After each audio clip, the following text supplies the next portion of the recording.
Scrolling changed us. The last generation that truly understood boredom may have been the last generation that felt time move slowly.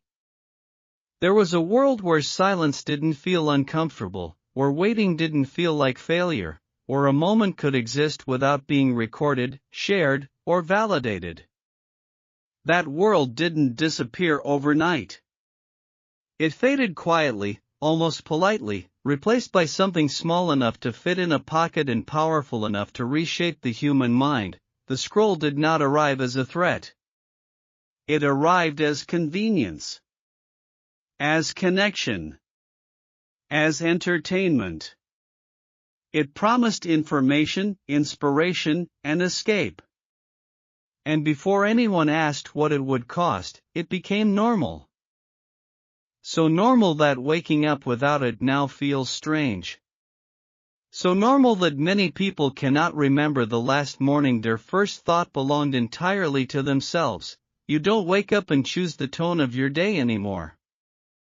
A screen does that for you.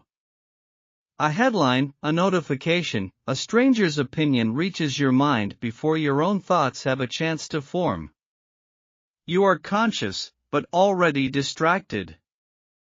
Awake, but already divided.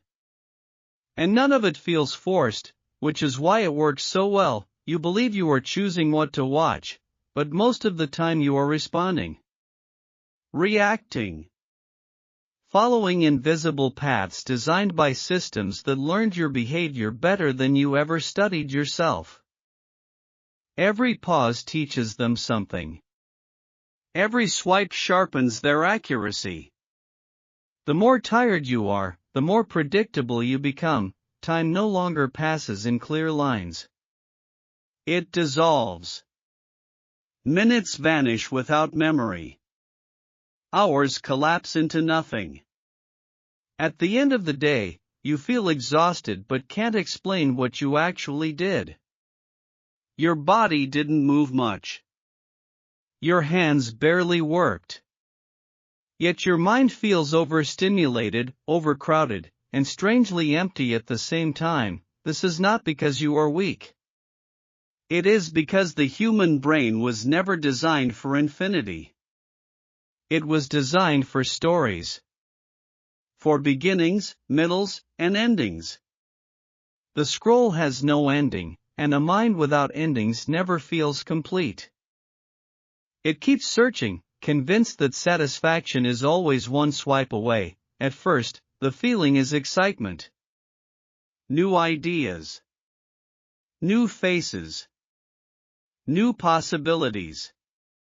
But excitement slowly transforms into dependence. The brain begins to crave anticipation more than fulfillment. Dopamine isn't released when you feel happy. It's released when you expect something might make you happy. And the scroll is built entirely around that expectation. That's why the next video always feels more important than the one you're watching. That's why finishing feels disappointing. That's why stopping feels uncomfortable. Your brain has learned that stopping means missing out, even when there is nothing left to gain. Gradually, depth begins to disappear. Music becomes background noise. Books feel demanding.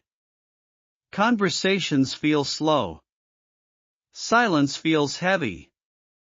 Not because life lost meaning, but because patience was trained out of you. You are not incapable of focus.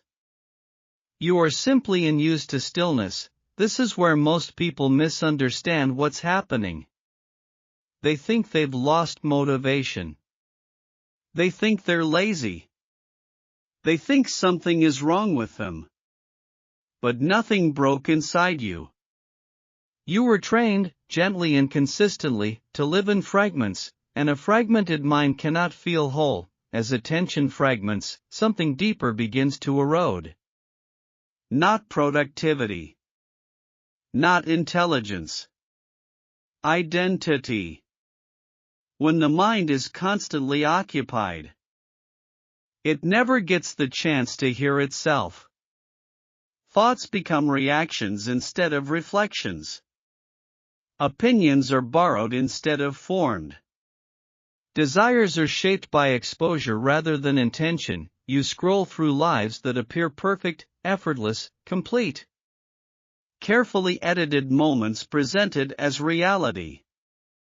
And without realizing it, you compare those moments to your own unedited life. You don't see their doubts, their pauses, their unfinished days. You only see outcomes. And slowly, silently, you begin to feel behind. This comparison doesn't scream. It whispers. It convinces you that you should be further ahead, doing more, becoming more, achieving faster. It turns inspiration into pressure.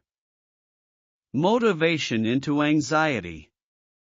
And because it happens gradually, you don't notice the weight building inside you. You start filling every empty space. Waiting rooms. Elevators. Meals. Even conversations. Silence becomes something to escape instead of something to explore. Emotions don't get time to finish forming before they're replaced by the next distraction. Sadness is scrolled away. Boredom is avoided. Loneliness is masked. But unprocessed emotions don't disappear. They accumulate. Quietly. Beneath awareness. Until one day they emerge as exhaustion without effort, anxiety without danger, and emptiness without explanation. This is the moment many people describe as losing joy. Nothing feels deeply satisfying anymore. You laugh, but it fades quickly. You smile, but it doesn't last. Life feels muted, as if you're watching it through glass. You are participating, but not fully experiencing. This isn't depression. This isn't failure. This is overstimulation without meaning.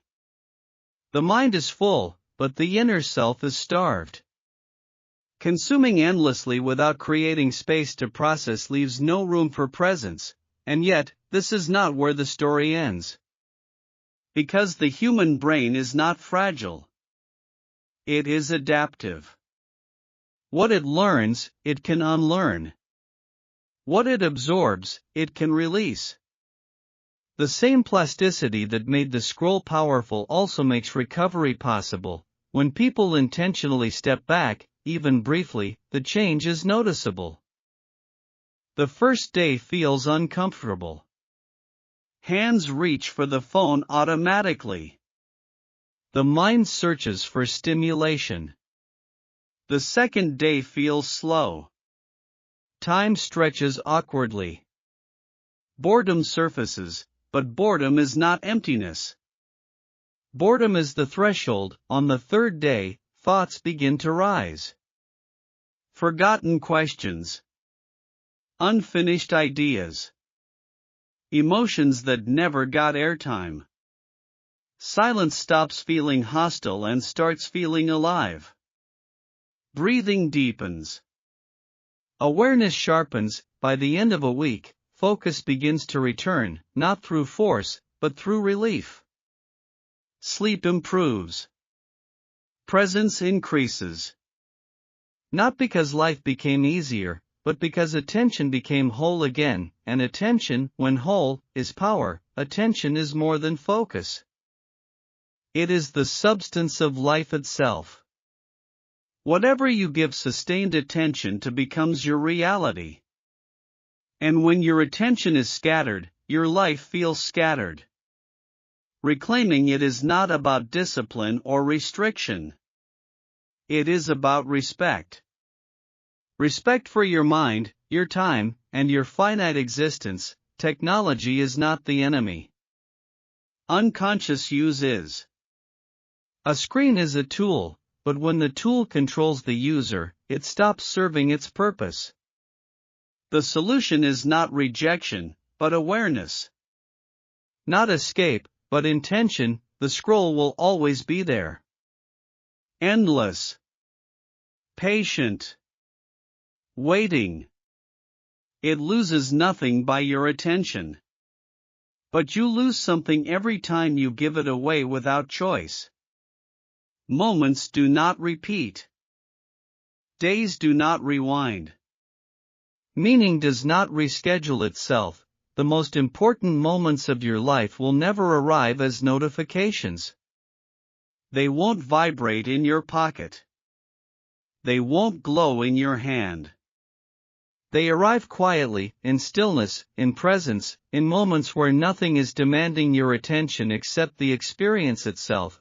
To live fully in this world is no longer automatic. It is an act of resistance.